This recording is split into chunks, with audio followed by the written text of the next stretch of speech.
bendiga, buenas noches a todos. Continuamos con nuestra lectura de este libro que se llama La vida más grande de todas, Jesús. Capítulo 9, el gran sanador.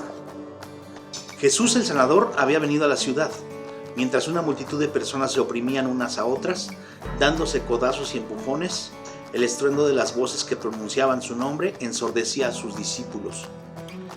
Estos formaron un círculo entrelazado sus brazos alrededor de su maestro, sin lograr hacer retroceder a una muchedumbre de enfermos y discapacitados que tenían la esperanza de captar la atención de él, aunque fuera solo por unos pocos segundos.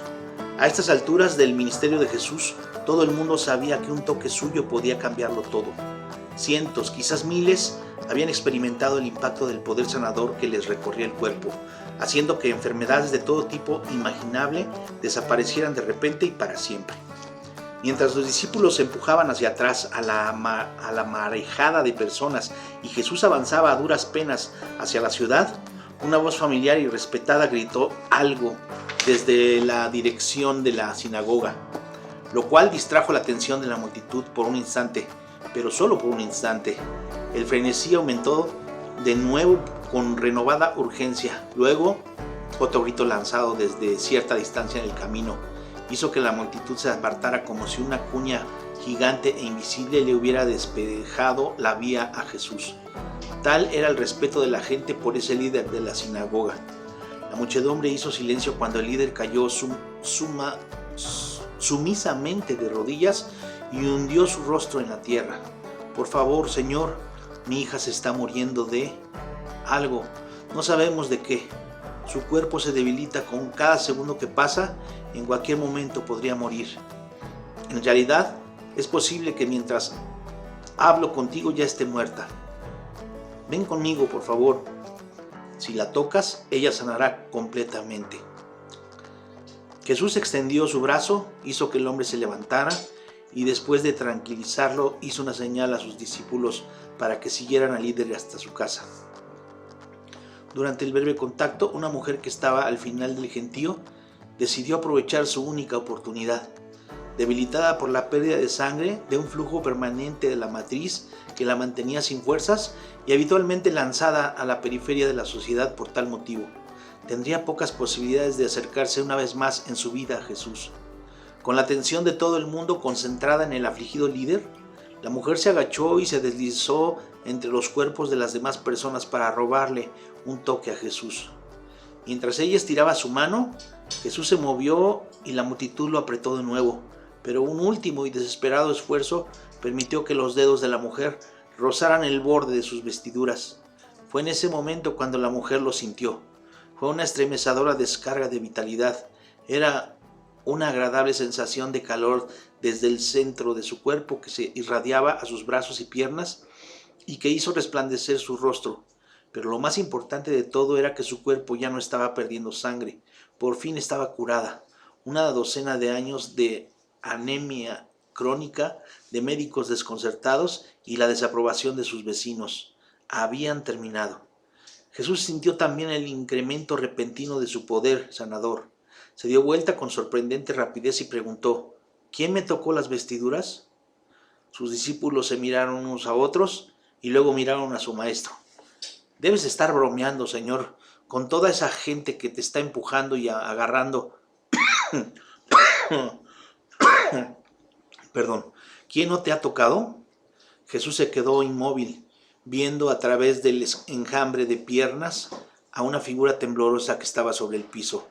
Una a una, cada persona se apartó de la línea visual de Jesús y siguió su mirada, hasta que no quedó nadie en medio de él y la mujer.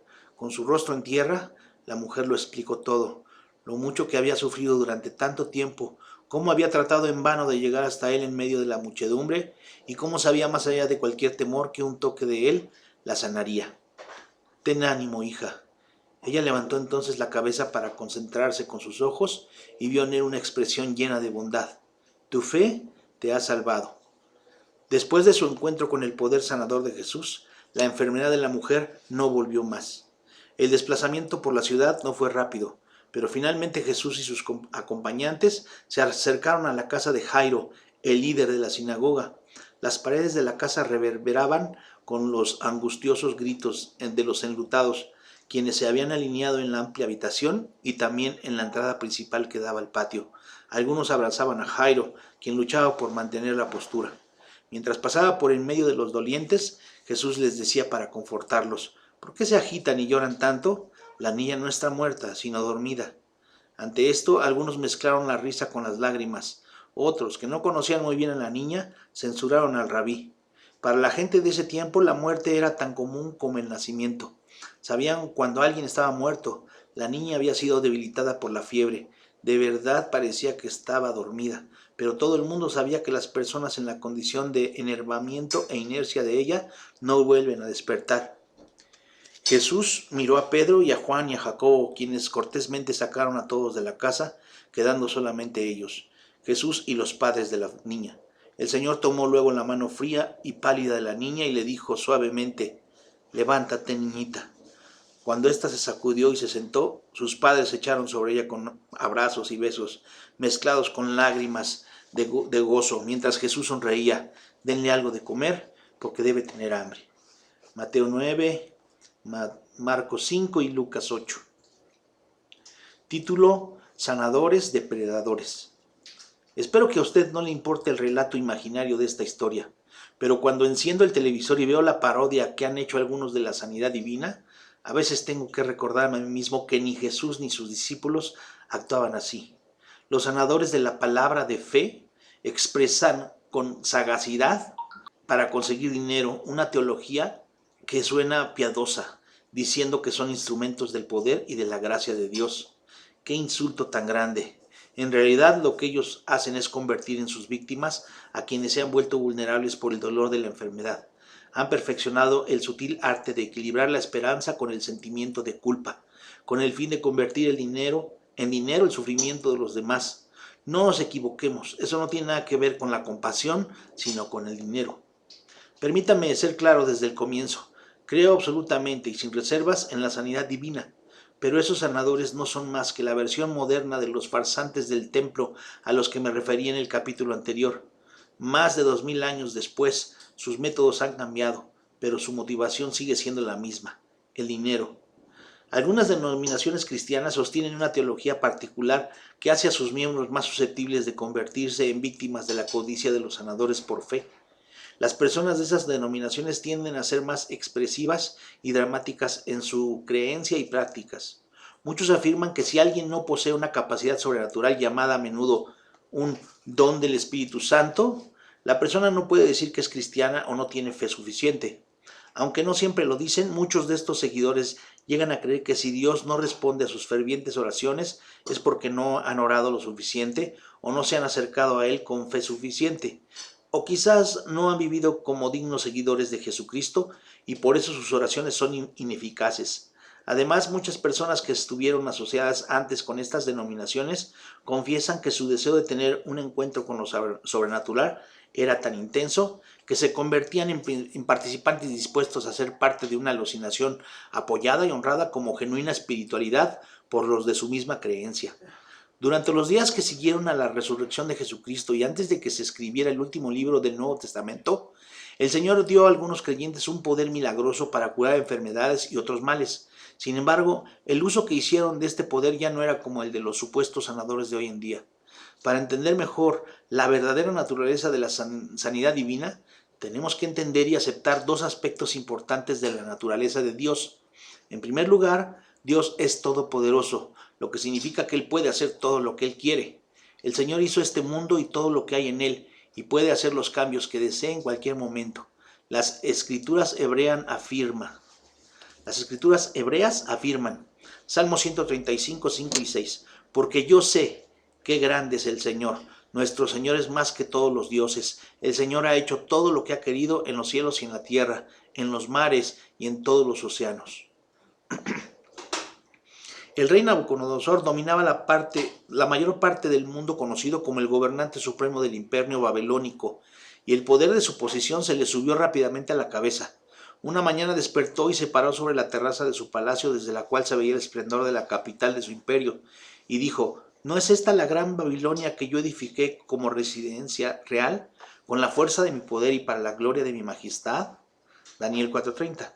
Segundos después de su jactancia, Dios le anunció que lo sujetaría a un desorden mental tal que haría que pensara como una bestia salvaje, en vez de hacerlo como el más importante de los hombres de su tiempo. Cuando terminó su prueba años después, el gran rey Nabucodonosor escribió, Daniel 4:34 al 35, yo, Nabucodonosor, alcé mis ojos al cielo y me fue de vuelta la razón.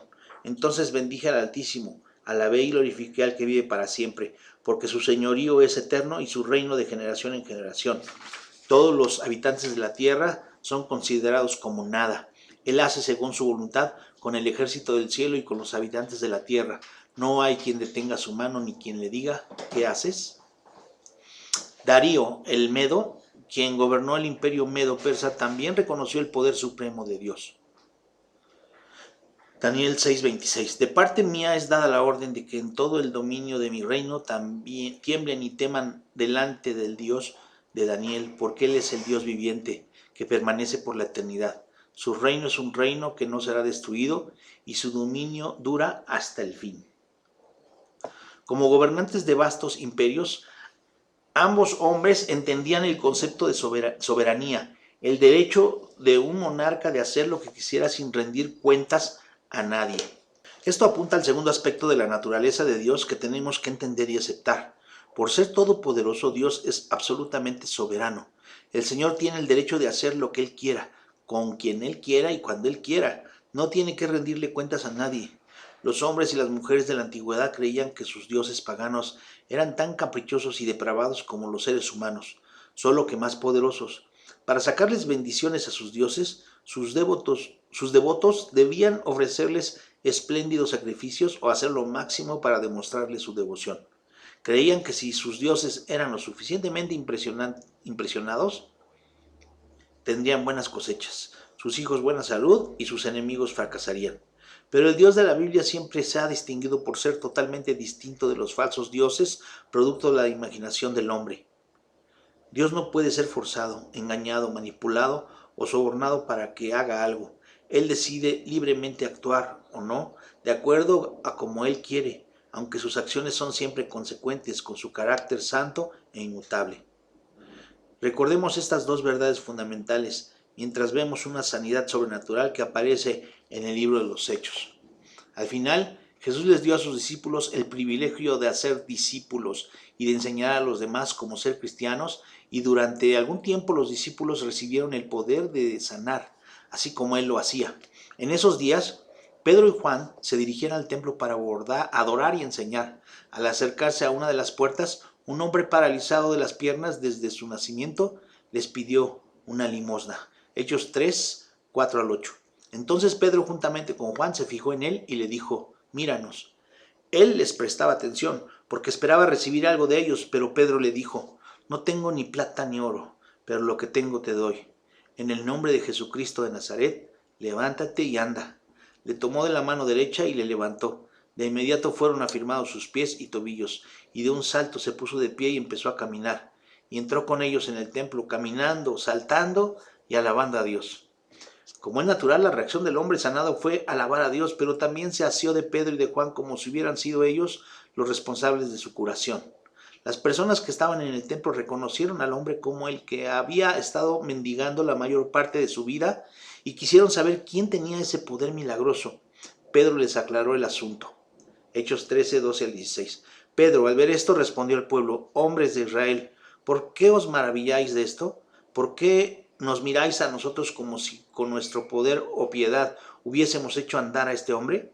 Y el nombre de Jesús hizo fuerte, por la fe en su nombre, a este hombre que vosotros veis y conocéis, y la fe que es despertada por Jesús le ha dado esta completa sanidad en la presencia de todos vosotros. Tres observaciones cruciales nos ayudarán a reconocer que se trató de una curación milagrosa hecha por Dios. Primera, fue instantánea y permanente. Segundo, fue evidente y completa. Tercero, no fue directa ni indirectamente obra de hombres. Las curaciones de los mercachifles de la palabra de fe siempre dejan a la gente con la interrogante de por qué razón esas personas no curan a los parapléjicos, ni a las personas ciegas de nacimiento, ni a las víctimas de la parálisis cerebral. Los sanadores por fe normalmente les dicen a las personas que ellos son apenas instrumentos del poder sanador de Dios, pero su humildad es superficial.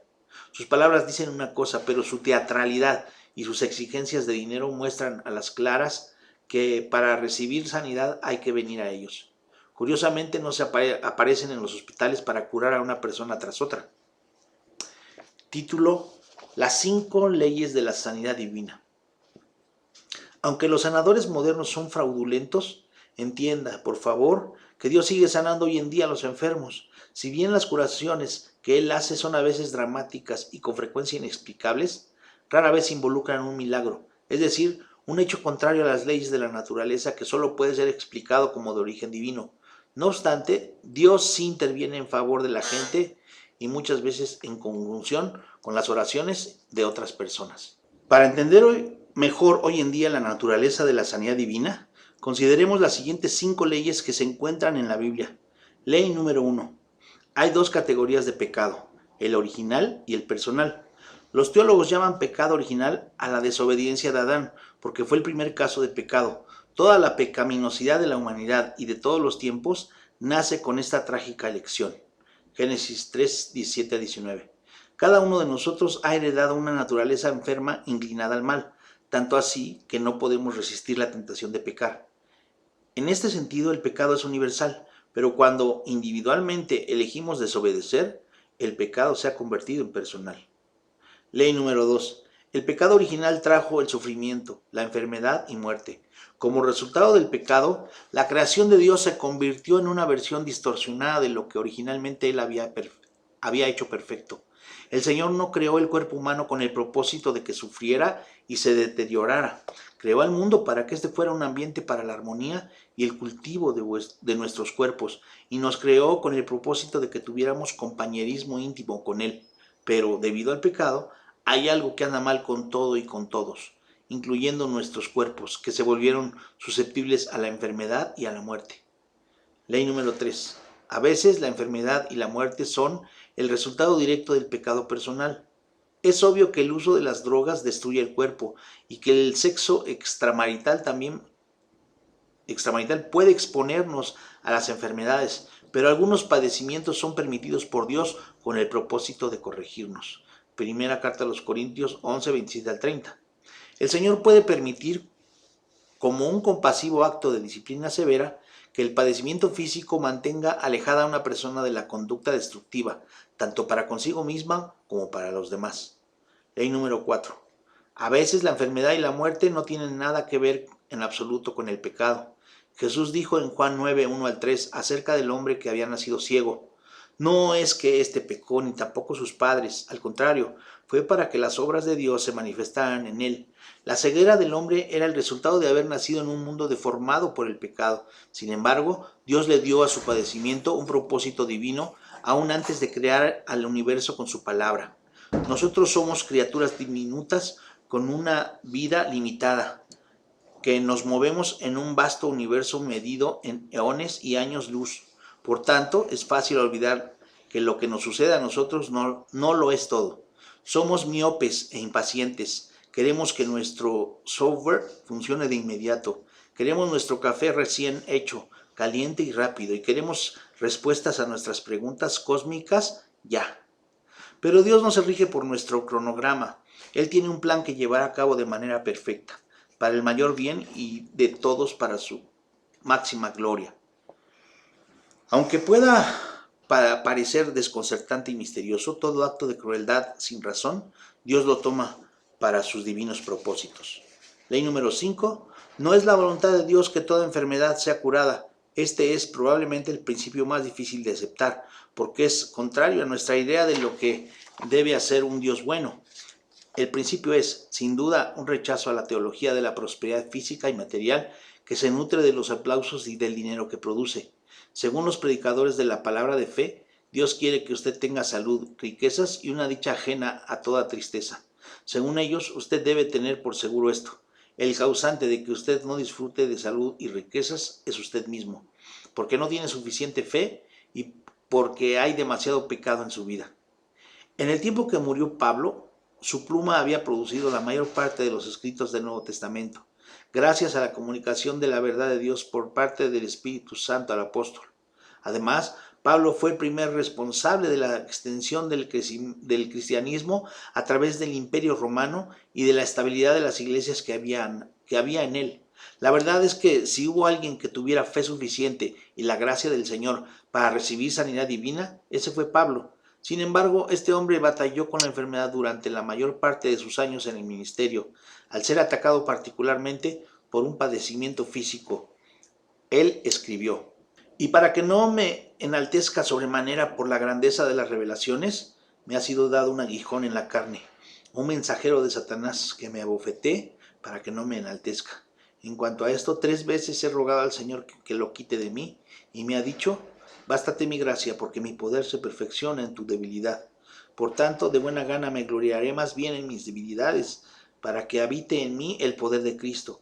Por eso me complazco en las debilidades, afrentas, necesidades, persecuciones y angustias por la causa de Cristo, porque cuando soy débil, entonces soy fuerte. Alfred Plummer, un erudito del Nuevo Testamento, dice de este aguijón: es una metáfora muy dramática de un intenso sufrimiento físico. El obispo Lightfoot describió a la expresión un aguijón en la carne como una estaca metida en la carne. Por su parte, William Berkeley, en su libro The Letters to the Corinthians, escribe: lo más probable es que Pablo sufriera ataques crónicos recurrentes de cierta fiebre virulenta que se paseaba por la costa oriental del mar Mediterráneo. Los vecinos de esos lugares, cuando deseaban hacerle daño a un enemigo, les pedían a sus dioses que ese enemigo ardiera de fiebre. Una persona que la sufrió describe al dolor de cabeza que la acompañaba como una barra de hierro que atravesaba la frente. Otro autor habla de la fiebre como el difícil e incómodo dolor en las sienes, como de una cuña imaginaria introducida en medio de ambas quijadas, y dice que cuando la cosa se volvía aguda, se llegaba al límite de la resistencia humana. Nadie puede decir con certeza en qué consistía la enfermedad de Pablo. Lo único que sabemos es que era muy dolorosa, tanto que oró no menos de 3 veces para que Dios lo sanara. Pero a pesar de su íntima relación con Dios y de las grandes cosas que había hecho en el ministerio, Dios, en su sabiduría inmensurable, consideró que Pablo estaría mejor con el aguijón que sin él. ¿Quién podría discutirlo? Pablo fue, sin duda, un mejor predicador, un maestro más perceptivo y un escritor más compasivo gracias a sus continuos padecimientos. Cuando leo el Nuevo Testamento encuentro que todas las sanidades milagrosas eran inmediatas, totales, permanentes y gratuitas. Jesús alabó con frecuencia la decisión de las personas de creer en Él y nunca dijo que la profunda espiritualidad o la sinceridad de la fe de ellas tuviera algo que ver con su decisión de sanarlas. Título: La verdadera sanidad por fe. Santiago, uno de los escritores del Nuevo Testamento, explica cuál debe ser la respuesta de los creyentes a la enfermedad de una persona. Santiago nunca tuvo la intención de que esta fuera la única respuesta, ni tampoco el solo y único requisito para que Dios curara a alguien. Él escribió su libro para exhortar a los cristianos a darle una explicación práctica a las verdades espirituales que estaban aprendiendo. Entre estas estaba el hacer más que simplemente esperar que los enfermos se recuperaran. Ponga mucha atención a las siguientes palabras. Santiago 5, 13 al 16. ¿Está afligido alguno entre vosotros? Que ore. ¿Está alguno alegre? Que cante salmos. ¿Está enfermo alguno de vosotros? Que llame a los ancianos de la iglesia y que oren por él, ungiéndole con aceite en el nombre del Señor. Y la oración de fe dará luz al enfermo y el Señor lo levantará. Y si ha cometido pecados, le serán perdonados. Por tanto, confesaos unos a otros vuestros pecados y orad unos por otros de manera que seáis sanados. La ferviente oración del justo, obrando eficazmente, puede mucho. La palabra griega traducida como afligido es kakopateo, un término con un amplio significado que implica sufrir angustia. que puede englobar la angustia física, mental, emocional, financiera, relacional e incluso espiritual. Santiago recetó la oración como la primera respuesta a cualquier clase de enfermedad. Sin embargo, no especifica el contenido de la oración, ni tampoco promete liberación de la enfermedad como resultado de tal oración. En realidad, las mejores oraciones son las que, a menudo, se hacen después de haber agotado todos nuestros esfuerzos por la sanidad. Poco después de saber que el cáncer había vuelto a su cuerpo, el exsecretario de prensa de la Casa Blanca, Tony Snow, escribió un artículo para la revista Christianity Today, titulado Cancer's Unexpected Blessings. En ese maravilloso artículo, Snow dice: imagine que usted está en la cama de un hospital. La niebla mental que produce la anestesia ha comenzado a desaparecer. Un médico está parado junto a sus pies y un ser amado a su lado le sostiene la mano. Es un cáncer, le dice el galeno. La reacción natural es volverse a Dios y pedirle que actúe como un Santa Claus cósmico. Dios amado, haz que todo esto desaparezca. Hazlo todo más sencillo. Pero otra vez le susurra: ha sido llamado. Su problema lo ha acercado más a Dios, más a los seres que ama, más a los asuntos impersonales, y ha vuelto insignificante a los buenos resultados. Pero otra voz le susurra: ha sido llamado. Su problema lo ha acercado más a Dios, más a los seres que ama, más a los asuntos importantes, y ha vuelto insignificantes las preocupaciones banales que ocupan nuestro tiempo normal. Pero hay otra clase de respuesta, aunque normalmente de corta duración, un inexplicable estremecimiento de emoción, como si el clarificador momento de la tragedia hubiera barrido con todo lo trivial y de pacotilla y puesto frente a nosotros el desafío de las preguntas importantes. Aunque es posible que la voluntad de Dios no sea curar toda enfermedad, Él, no obstante, se preocupa intensamente por el sufrimiento de todos los seres humanos, y tanto es así que envió a su propio Hijo para que soportara el sufrimiento más grande con y por nosotros. Santiago bosquejó un práctico proceso de 3 pasos para dar consuelo, y si Dios quería, muy posiblemente sanar a las personas que padecían sufrimientos físicos. Paso número 1: llamar a los ancianos de la iglesia. ¿Está enfermo alguno de vosotros? Que llame a los ancianos de la iglesia. Santiago 5:14.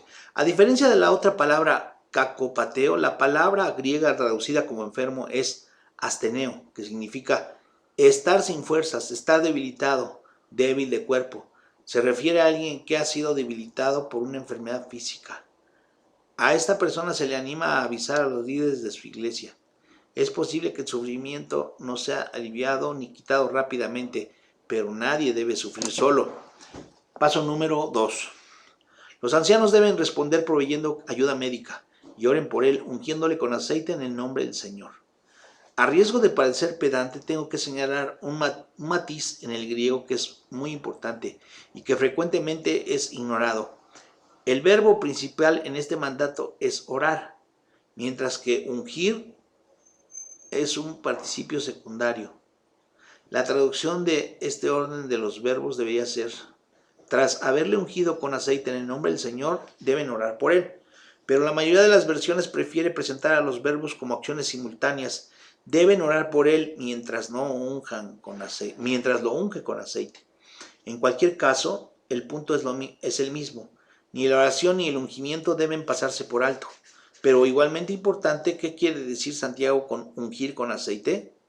Algunas religiones creen que significa un tipo de rito. Por eso llevan frasquitos de aceite cuando visitan a los enfermos y derraman o salpican aceite sobre la persona.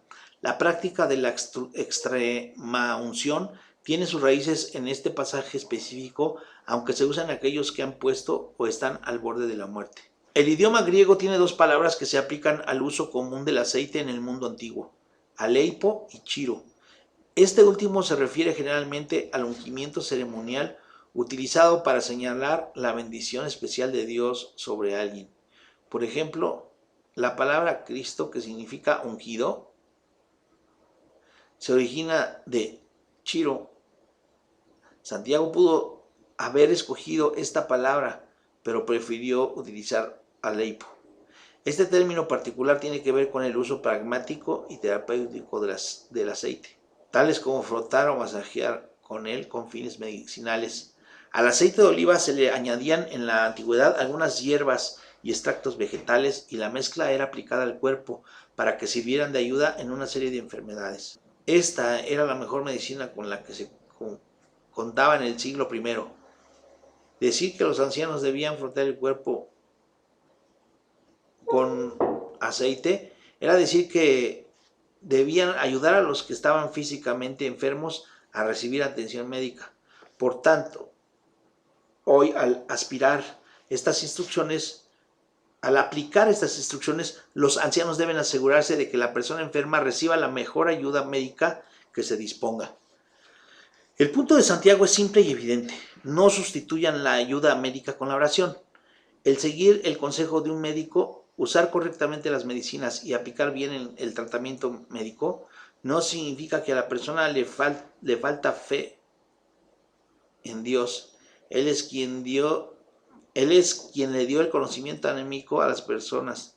El seguir el consejo de un médico, usar correctamente las medicinas y aplicar bien el tratamiento médico no significa que a la persona le falta fe en Dios. Él es quien le dio el conocimiento médico a la humanidad como un acto de gracia. Dios ha dado a algunos hombres y a algunas mujeres una mayor capacidad para comprender y aplicar ese conocimiento. Pero a pesar de que ha llamado a hombres y a mujeres para que sean los medios de la sanidad que Él da, Dios es el único sanador. Paso número 3. Someter la enfermedad a la voluntad de Dios en oración y que oren por Él. La acción de atender a los enfermos físicamente debe incluir la oración. La traducción literal de Santiago 5:15 dice: y la oración de fe salvará al extenuado. Exprese su deseo sincero por la total recuperación de la persona que sufre. Pídale al Señor que experimente menos dolor y que le evite los efectos enervantes del temor. Pídale que la enfermedad le traiga beneficios sorprendentes e insospechados, pero someta sus peticiones al soberano cuidado de Dios, con la total confianza de que Él es impecablemente bondadoso e indefectiblemente justo. Como el mismo Jesús dijo en su oración en el jardín de Getsemaní: no se haga mi voluntad, sino la tuya. Lucas 22:42. 5 principios en cuanto a la sanidad divina. El desconcierto y la angustia del sufrimiento físico pueden ser inmensos y hacer que incluso la persona más equilibrada busque alivio en los lugares más extraños y en las fuentes menos confiables. Por eso la curación por fe constituye un negocio tan bueno. Hay 5 principios sencillos, cada uno de los cuales está acompañado por una exhortación que nos ayudarán a mantenernos enfocados en la verdadera fuente de la sanidad y a no hacer caso a los mercachifles de una falsa esperanza. La voluntad de Dios es suprema, respétela. Algunas veces es difícil entender la voluntad de Dios desde nuestra limitada perspectiva terrenal y es aún más difícil aceptar cuando implica un gran sufrimiento. Cuando oremos debemos recordar que Dios es justo en todos sus caminos y para quienes somos suyos todo sufrimiento se convertirá en el medio mediante el cual Él dará bendición más tarde. Romanos 8:26 y 1 Pedro 5:10. La ayuda médica es necesaria, búsquela. La oración nunca tuvo el propósito de sustituir el cuidado médico. La gracia de Dios para todo el mundo, no solo para quienes han respondido a su llamado, incluye el regalo de la ciencia médica. De hecho, Dios puede preferir responder nuestras oraciones sanando por medio de las manos de un médico no creyente. Lucas 10:33-35. La oración intercesora es un mandamiento de Dios, obedézcalo. Cuando hagamos todo lo que está dentro de nuestro poder para sanar a otros, hagámoslo bajo la providencia de Dios, quien nos invita a entregarle todos los asuntos a Él, porque el Señor ama profundamente a quienes sufren. Filipenses 4:6. Podemos confiar en que Él hará lo correcto. Mateo 7:7-11. La confesión de los pecados es saludable, practíquela. No toda enfermedad tiene que ver con el pecado del que la sufre, sin embargo, no siempre podemos descartarlo. La confesión y el arrepentimiento de los pecados, incluso los que consideramos insignificantes, nunca están de más. Incluso aunque la enfermedad no tenga nada que ver con el pecado, la confesión y el arrepentimiento nos ayudan a mantener nuestra relación con Dios libre de asuntos que nos distraigan de Él. Santiago 5:16 y 1 de Juan 1:8 y 9. Toda curación proviene de Dios, celébrelo. Cada vez que alguien recupera la salud, ya sea por los conocimientos de un profesional de la medicina o por la intervención directa y sobrenatural de Dios, es el Señor quien merece el crédito. Nunca nos equivocamos cuando alabamos a Dios y cuando le damos las gracias por la sanidad y la salud continua. Santiago 1:17 y 1 de Juan 5:14 y 15. Una vez más, hay que entender la voluntad divina en el contexto de la naturaleza de Dios. Él es todopoderoso y por eso puede curar cualquier enfermedad y también es soberano, lo que significa que actuará en el mejor interés de cada persona de acuerdo con su bondad inagotable, aunque en nuestro concepto no parezca muy buena en el momento. Título: La sanidad más grande. Volvamos a un episodio en la vida de Jesús, Juan 11, 18 al 26, para ver de nuevo algo que él dijo. Cuando un mensajero vino a informarle que su amigo Lázaro se estaba muriendo, el Señor deliberadamente se demoró en ir a él. Después de 2 días fue a Betania, sabiendo que Lázaro había muerto. Al llegar encontró que Marta lo estaba esperando en las afueras del pueblo. Señor, si hubieses estado aquí, mi hermano no habría muerto, le dijo. Marta y su hermana habían pedido fervientemente la ayuda de Jesús, en quien ellas confiaban totalmente. A pesar de que su hermano yacía frío en una tumba, Marta descansaba en la dulce confianza de que cualquier cosa que hiciera Jesús sería lo correcto, y él decidió honrar su petición a su manera y en su tiempo. Tu hermano resucitará, le dijo. Marta recordó esta enseñanza que había escuchado antes de él y respondió, yo sé que resucitará en la resurrección en el día final. Jesús le aclaró a Marta su enseñanza. Yo soy la resurrección y la vida. El que cree en mí, aunque muera, vivirá. Y todo aquel que vive y cree en mí no morirá para siempre. Luego le hizo una pregunta más trascendental, una pregunta que tiene que ver con un asunto mucho más importante que el alivio temporal de los dolores de la enfermedad. ¿Crees esto? Marta entendió el pleno significado de la pregunta y declaró su fe sin ambigüedades. Al hacerlo, Jesús le dio una señal de su máxima promesa, realizando la sanidad más grande, al revertir la muerte y la descomposición del cuerpo de Lázaro. Jesús, el sanador, no vino para prolongar nuestra existencia terrenal y ni siquiera a hacerla más agradable, al menos no agradable de la manera cómoda que nosotros preferiríamos. Él vino para darnos sanidad de la enfermedad que amenaza a la vida eterna y para darnos gozo, el cual sobrepasa por eones y años luz a la simple felicidad. El Señor sanó a Lázaro de la muerte y de la descomposición, pero la sanidad de ese tipo es solo temporal. Lázaro volvió a morir. Al final, aunque recibamos la sanidad completa de cualquier problema de salud, tendremos que enfrentar la muerte a la larga, porque ella es una consecuencia inevitable del pecado. Sin embargo, Jesús, el sanador, no permitirá que la muerte tenga la victoria final. Gracias a él, podemos esperar la sanidad final que es permanente. Cuando Tony Snow, en su libro Cancer Unexpected Blessings, las inesperadas bendiciones del cáncer, reflexionó sobre su problema con el cáncer de colon, dijo lo siguiente: la mayoría de nosotros hemos visto amigos partir a los brazos del Señor, no con resignación, sino con paz y esperanza. Al hacerlo, ellos nos han enseñado no cómo morir, sino cómo vivir. Han imitado a Cristo al transmitirnos el poder y la autoridad del amor. Hace algunos años me encontraba al lado de la cama de mi mejor amigo, mientras observaba cómo lo destruía el cáncer.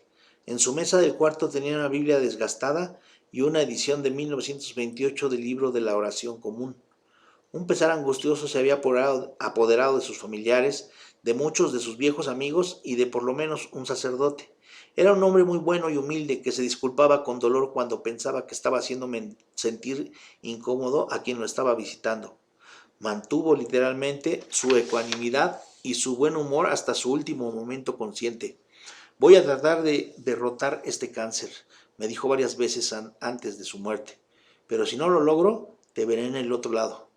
Su don era recordar a todos los que le rodeaban que, aunque Dios no nos promete tenernos vivos el día de mañana, sí nos promete una eternidad llena de vida y de un amor que no somos capaces de comprender plenamente y que una persona puede, en la agonía de su enfermedad, señalar a los demás verdades, a los demás verdades imperecederas que nos ayudarán a capear las futuras tormentas de la vida. A través de esas pruebas, Dios nos invita a elegir.